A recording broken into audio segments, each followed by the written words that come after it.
Hi. It's Wednesday. Also the hump. Is you gonna get humps? I plan on it tonight.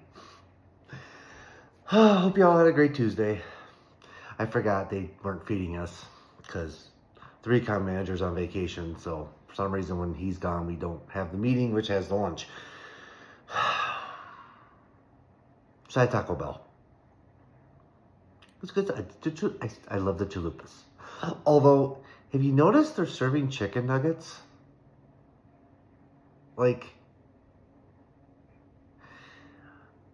my favorite fast food taco place, Taco John's, has basically the same thing, but they don't serve it standalone. It's in a taco. So,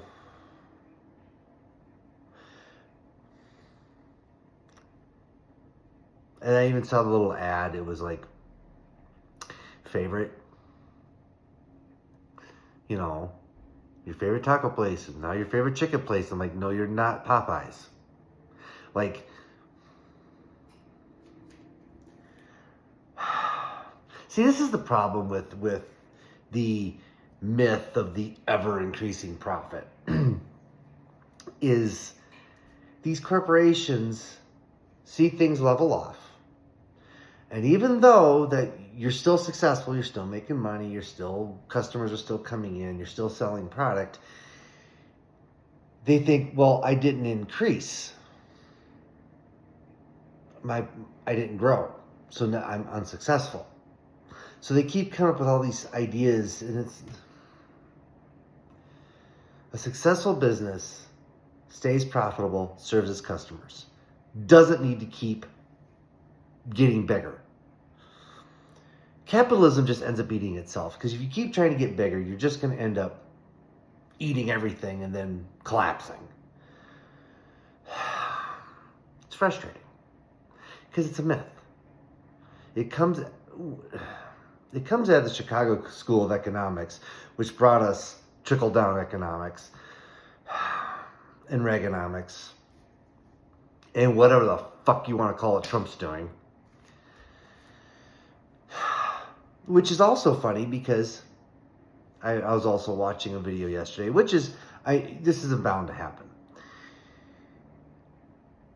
is people are starting to move away from big trucks, which has always been a massive profit center for the car companies, because if you didn't know, safety and emissions regulations are different for pickup trucks and SUVs or anything considered a truck.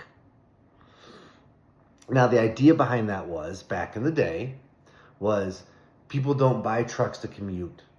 People don't buy trucks to... They're workhorses.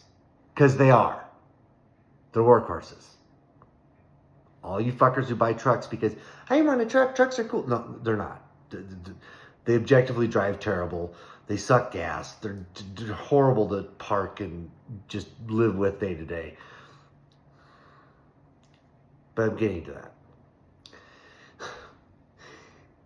So what's starting to happen, because, well, Sheriff Bus Fuhrer is an idiot and everybody around him is almost as dumb as he is. People are starting to go, I can't afford this $1,000 a month car payment, which you should never have a $1,000 a month car payment. Just saying. People are starting to move to smaller vehicles again. Well, the American car companies went balls deep into pickup trucks. Ford, GM, and Chrysler all got rid of their cars. They're just solely focused on trucks and SUVs. And those of us out here in the real world are going, Toyota and Honda aren't having a problem selling cars. BMW and Mercedes aren't having a problem selling cars. Hell, even Tesla and the like aren't having a hard time selling cars. So GM and Ford and Chrysler all decided to abandon the sedan market. Didn't seem real smart, but they want to be profitable. And that's part of the myth of the ever-increasing profit, where trucks are huge profit centers, and we keep driving the prices of the trucks up. The profits keep getting larger. We keep making more money. People keep buying trucks because car companies don't learn. Because see, back in the 50s, 60s, and 70s, the big, heavy, low, long, and even the advertising was, it's heavier than last year. It's bigger than last year for cars.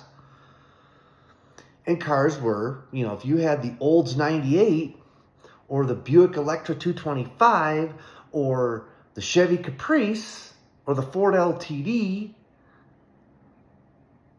you were making it. You had this big car. It was a status symbol. The bigger the car, the bigger the status symbol. Euphemism, yes, but it was the same thing as it is now.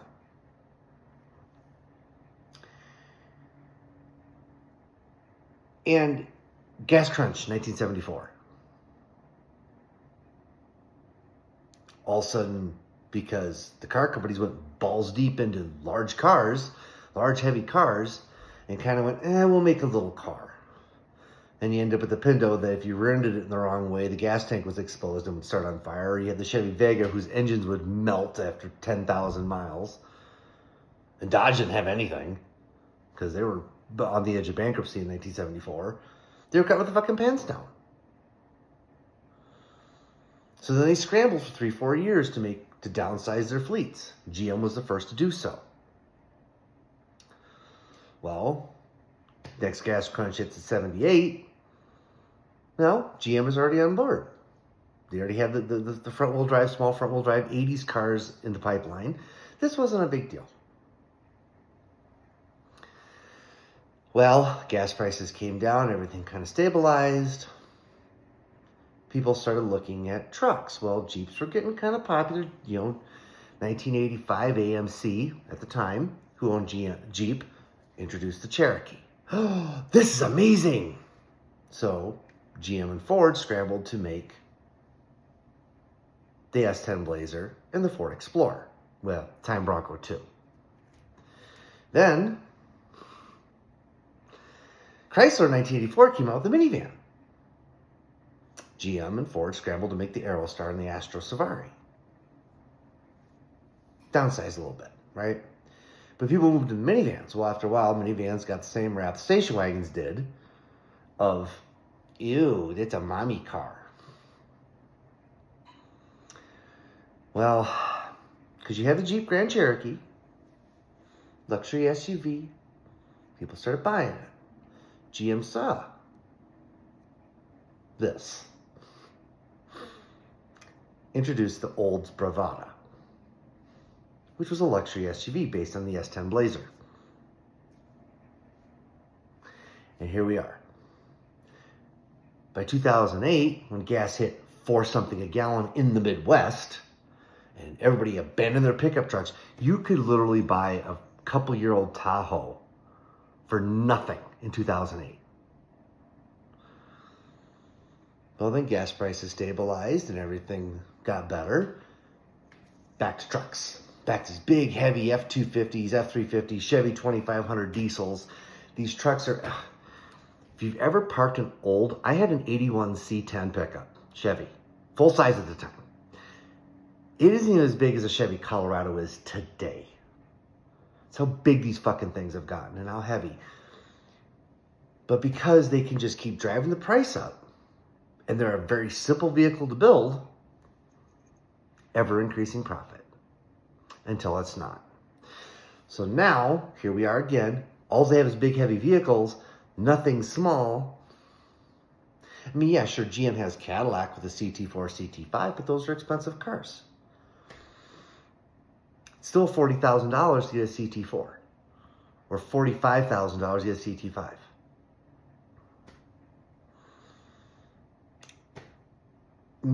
Corporations don't learn. This is why capitalism needs to be there. That's why CAFE regulations need to be enforced. They have a loophole with electric cars, but I think the consumers are going to start going, hey, all I need is a small car. Can I just have one of those? That's all I need. Who knows? It basically comes down to the American car companies never learn. the Asian car companies swoop in. They, Toyota hasn't stopped making Corolla or Camry. Honda hasn't stopped making the Civic or Accord. The sales of those will start to increase again. They'll start making more variants and they'll start being more profitable. Then all of a sudden, GM and Ford will go, oh shit, and they'll have to pull the plans out for the, what they were going to replace the Malibu with a few years ago, or take the current sedan platforms and work them down so, you can buy a all-wheel drive, they'll name it the Chevy Malibu and make it a CT4, somehow rework it so the back seat is, usable for somebody with legs. Who knows? It's ridiculous. But I gotta get ready for work. Hope you all are having a fantastic Tuesday or Wednesday. And let's just have a great week.